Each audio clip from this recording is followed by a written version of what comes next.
of all, I want to talk to Vince. Hi. Hi, everybody. Thanks for having me. So first, I would like for you to shortly introduce yourself and let us know more about what you do. Okay, thank you, Wendy. Hi to you guys also. First of all, I would like to say sorry, my English is very bad. I'm going to try to do my best on this one. So my name is Vinz Kanté. I'm 36, living in Brussels all my life. Used to work in France and the radio stations, and in Belgium too. And my job was more doing radio, TV show, and DJ also. It's so crazy. I used to be a DJ here in 2016. And so I'm so happy to be back also about a very different point of view about the sense and the things we love to do in life. And since COVID starts, and when we were everybody here locked at home, it was a big game changer for me. I was like, okay, what's happening? The world is changing. How come a little virus like this can stuck everybody at home? And I decided to check all the informations about scientific literature, because I was really not involved in that. I was like, oh yeah, climate change, it exists. Yeah. Oh yeah, biodiversity collapse. Yeah, I heard about it. Yeah, never mind. Technology is gonna give all the solutions. I was really in that point of view, in that way of think. And when I tried to start reading IPCC report and everything, I was like, oh my God.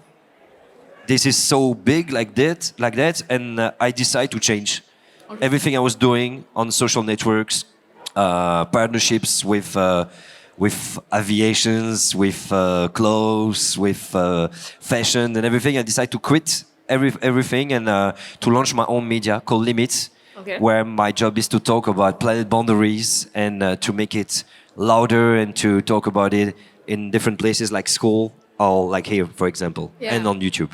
Okay, and you also have a YouTube series, Bad Influence, and you talk to influencers about their responsibility to certain topics. Can you explain to me why you find that so important? Well, thank you for asking me that question, because the next the next episode maybe is going to be with Jonathan Cuban, wonderful. He's a really big influencer all around the world. He's going to explain why. And he took a lot the airplane. A lot. I'm not here to say don't use it or use it, but there's a matter of fact that I was an influencer also. And why? Because it was cool, it was nice. They gave all the stuff to you for free, and you are paid to be here. You are paid to go to the hotel all around the world. And I thought that it was the happiness. Yeah. But no, it just make you more. How can I explain that? It's a kind of drug, by the way. Okay, it's like it's addictive. Yeah, it's really addictive. You watch, oh, I got my friend influencer also. Oh, he got that partnership. Oh my God, he got so much likes. Okay, I need more. And when I did my transition, I decided to launch Limit. And in Limit, Bad Influence is to try to talk with all the world of influencers.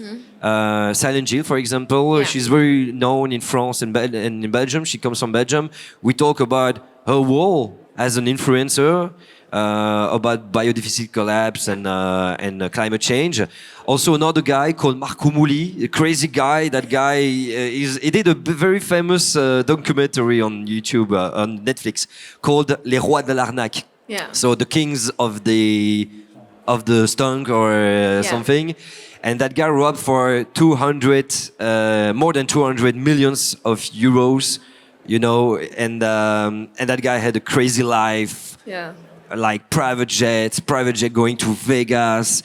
He did a birthday anniversary and bar mitzvah with Puff P. Diddy, with the Black Eyed Peas, with all the famous people. And it was important also in Bad Influence to talk with him like, does that make you happy? And he just tell me like, oh my God, no, because I don't know who's my friend or who's not my friend. So if I can change, I will go back in the past and maybe try to have the same life than you now. Yeah. And I was really impressed. So yeah, and he's gonna be my next invite.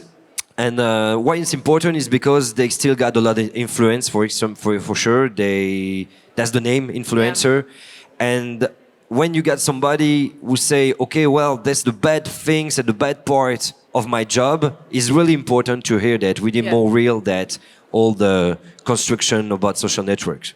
And you've said you've started, since the pandemic, these things inspired you. So, what has been your biggest milestone so far? Wow, the biggest milestone of my whole career or my brand new career? Your brand new career. But my brand new, I think, is to talk with all biggest scientists for the IPCC all around the world, from Switzerland, from United States, from France, to be a guy who's coming not from that world, Yeah. the scientific world, and to be accepted like, oh, Vince, we need you. We need you to our job to be heard, our research. And my biggest milestone, I think, is to have met the president of IPCC, for example, Yeah. Kate Raworth also, who made the donut economy. She became a friend, by the way. Yeah. I never expect that, my whole life.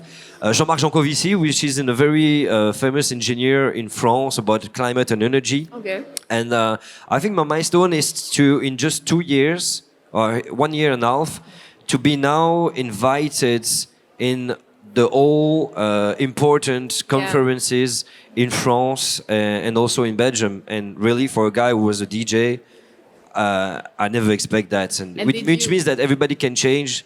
Also, that's very important. So. And do you feel that when you're in these rooms, you're able to make a change and make some suggestions and that they follow through? You mean here or? No, when you're in those important rooms. Yeah, because also I go to school and I bring some scientists to school Okay. and university. Yeah. And why it changed? Because I'm trying to use words and the way of my talk, Yeah. I'm so sorry to talk in English, it's really strange. It's like I do translation in the same time from French. I try to give another way, another perspective to talk about climate change. Yeah. I was wondering and asking to myself why I was not shocked before, why I didn't make my transition before. And it's because the message was boring. Okay. Okay, you have to know and understand that the climate change, the first 1.5 degrees means that, blah, blah, blah. No. I need more fun. I need more jokes. Yeah. I need it to be in my codes. And I make the translation with my pop culture, with the pop culture and with my codes. Yeah. And after that, a lot of people change.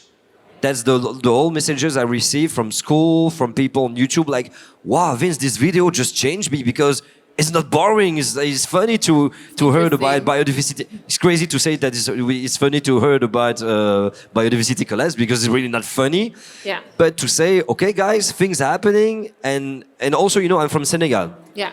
I mean, born and raised in Belgium, but my dad comes from Senegal, and my whole community, we were not involved into ecology and transition. We're like, oh, guys, this is stuff of white people right there, who's driving, the bicycle. I need my big car and stuff. And I say, why you need your big car?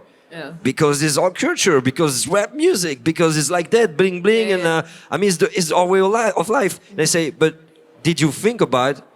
Is it really the way of life we want it to, or is it a construction of, gonna tell it, capitalism? Yeah.